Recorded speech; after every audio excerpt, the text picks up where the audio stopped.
नमस्कार दोस्तों, कैसे हैं आप सभी लोग। उम्मीद करती होंगे आप अच्छे होंगे, स्वस्थ होंगे। दोस्तों, आज मैं आपके लिए इंडियन हिस्ट्री के इम्पोर्टेंट एमसीक्यू क्वेश्चन लेके आई हूँ जो बार बार परीक्षा में पूछे जाते हैं।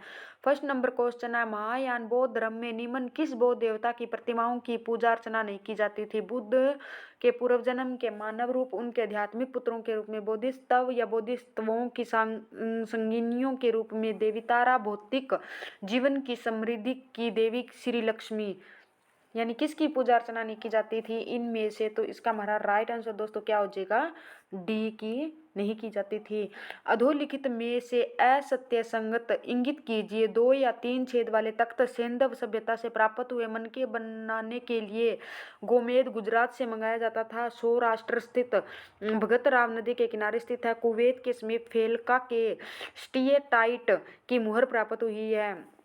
तो इसका हमारा राइट आंसर दोस्तों क्या हो जाएगा? सी। नेक्स्ट क्वेश्चन, जैन धर्म के क्रमिक पतन के कारणों में निम्न में से कौन सा उत्तरदायी कारण नहीं था? हिंदू धर्म, आत्मसातकारी शक्ति, विदेशी आक्रांताओं और अन्य लोगों द्वारा उनके मंदिरों का विनाश। ऑप्शन सी है उनके नैतिक धर्म संहिता का अतिवाद तथा धार्मिक अनुशासन। डी है दक्षिण में से सब शैव और वैष्णव संतों का प्रभाव और उनकी लोकप्रियता। तो इसका हमारा राइट आंसर दोस्तों क्या हो जाएगा? सी, उनके नैतिक धर्म की संहिता का अतिवाद और धर्म अनुशासन। इसका हमारा राइट आंसर क्या हो जाएगा? सी। नेक्स्ट क्वेश्चन, अधोलिखित ग्रंथों में से किस में गुप्तकालीन प्रशासन की नीतियों का उल्लेख होता है? स्मृति चंद्रिका, पराशर माधवा या कामंद की नीति शास्त्र या नीति शतकम। तो इसका हमारा राइट आंसर दोस्तों क्या हो जाएगा? सी, इसका राइट ऑप्शन हो जाएगा। हेन सान के विवरणों में निम्नलिखित में से किसका उल्लेख नहीं मिलता है? इसका ये बताना है इन ऑप्शनों में से किसका उल्लेख नहीं मिलता है। तो इसका हमारा राइट आंसर दोस्तों क्या हो जाएगा? इसमें ना ही प्रयाग, नालंदा या कान्याकुब्ज का उल्लेख नहीं मिलता है। इसका राइट आंसर डी हो जाएगा। निम्नलिखित में से किसको मंदसौर प्रशस्ति का रचयिता माना जाता है? वत्स भट्टी, वासुल या रवि शांति या ए और बी दोनों। तो इसका हमारा राइट आंसर दोस्तों क्या हो जाएगा? डी, ए और बी दोनों को क्या माना जाता है? नेक्स्ट क्वेश्चन, राजेश्वर के निम्नलिखित ग्रंथों में से भारत की भौगोलिक स्थिति का विस्तार पूर्वक वर्णन प्राप्त होता है? काव्य मीमांसा में या कर्पूर मंजरी में या दोनों में या इनमें से कोई नहीं? तो इसका हमारा राइट आंसर दोस्तों क्या हो जाएगा?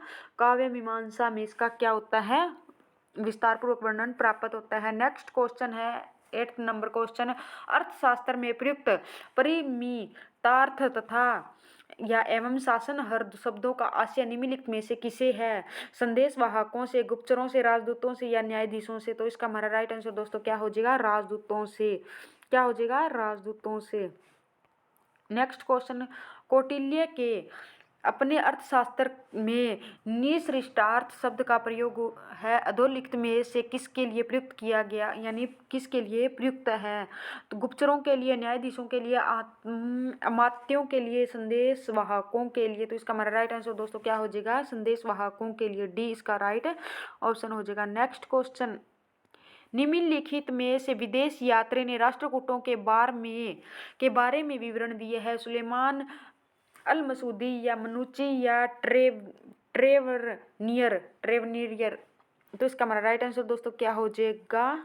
10th का बी, अल मसूदी। नेक्स्ट क्वेश्चन, कालिदास के निम्न ग्रंथों में से किस ग्रंथ से सुगों के इतिहास के बारे में जानकारी प्राप्त होती है? ये बताना है भी कालिदास के किस ग्रंथ से हमें सुगों के इतिहास के बारे में जानकारी प्राप्त होती है? तो इसका हमारा राइट आंसर क्या हो जाएगा? मालविकाग्निमित्रम। क्या हो जाएगा? मालविकाग्निमित्रम। नेक्स्ट क्वेश्चन है, निम्नलिखित में से किस ग्रंथ से विज्ञान संबंधी तकनीकी जानकारी प्राप्त होती है? ये बताना है भी इनमें ऑप्शन दे रखे हैं किस ग्रंथ से हमें विज्ञान की संबंधी तकनीकी प्राप्त होती है? तो इसका हमारा राइट आंसर दोस्तों क्या हो जाएगा?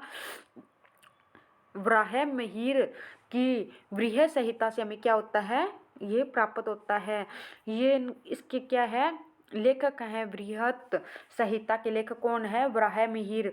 और ज्योति विद्याभरण से, यानी ये किसका है?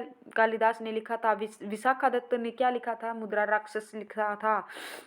नेक्स्ट क्वेश्चन है, निम्नलिखित में से किस अभिलेख से यह जानकारी प्राप्त होती है कि द्वारा प्रथम ने सिंधु घाटी पर अधिकार कर लिया था, यानी किस अभिलेख से मिला है कि द्वारा प्रथम ने सिंधु घाटी सभ्यता पर अधिकार कर लिया, तो इसका हमारा राइट आंसर दोस्तों क्या हो जाएगा ए। नेक्स्ट क्वेश्चन, ए हाल अभिलेख में पुलकेशन द्वितीय की विजयों का विवरण प्राप्त होता है। इस अभिलेखा का रचयिता था हरिसेन, रविकृति, भत्सभट्टी या बाण भट्ट, तो इसका हमारा राइट आंसर दोस्तों क्या हो जाएगा सी, क्या हो जाएगा भत्सभट्टी। नेक्स्ट क्वेश्चन, ऋग्वेद में वर्णित सभ्यता है भी कौन सी सभ्यता है?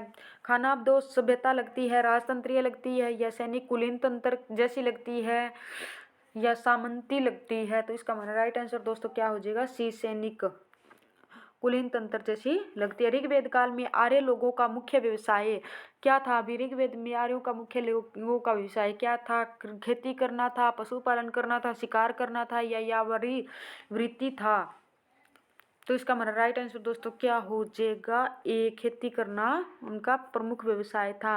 वैदिक काल में बहु विवाह की प्रथा थी, केवल निर्धन वर्ग में, केवल राजवंशों में, केवल अभिजात कुलीनों में, या केवल शूद्रों में, तो इसका हमारा राइट आंसर दोस्तों क्या हो जाएगा केवल राजवंशों में थी। शतपथ ब्राह्मण चार वेदों में शतपथ ब्राह्मण चार वेदों में से किसी एक का भाग कहा जाता है कि यह कृष्ण यजुर्वेद का, शुक्ल यजुर्वेद का है, या अथर्ववेद का है, या सामवेद का, तो इसका हमारा राइट आंसर दोस्तों क्या हो जाएगा बी, शुक्ल यजुर्वेद का है। वैदिक काल में जाति व्यवस्था तो अवश्य थी, किंतु यह व्यवस्था क्रम पर आधारित थी, या जन्म पर आधारित थी, या आचरण पर आधारित थी, या जन्म और क्रम दोनों पर आधारित थी, तो इसका हमारा राइट आंसर दोस्तों क्या हो जाएगा डी, ये जन्म और क्रम दोनों पर आधारित थी। वैदिक काल की सभ्यता तथा संस्कृति का प्रमुख स्रोत क्या था ये बताना है। प्राचीन खंडहर व भग्नावशेष, या ऋग्वेद है, या अर्थवेद है, या संहिता तथा ब्राह्मण ग्रंथ है, तो इसका हमारा राइट आंसर दोस्तों क्या हो जाएगा बी, वैदिक काल की सभ्यता तथा संस्कृत का मुख्य स्रोत क्या था? ऋग्वेदी थे। निम्नलिखित तथ्यों में से कौन सा तथ्य गलत है ये बताना है।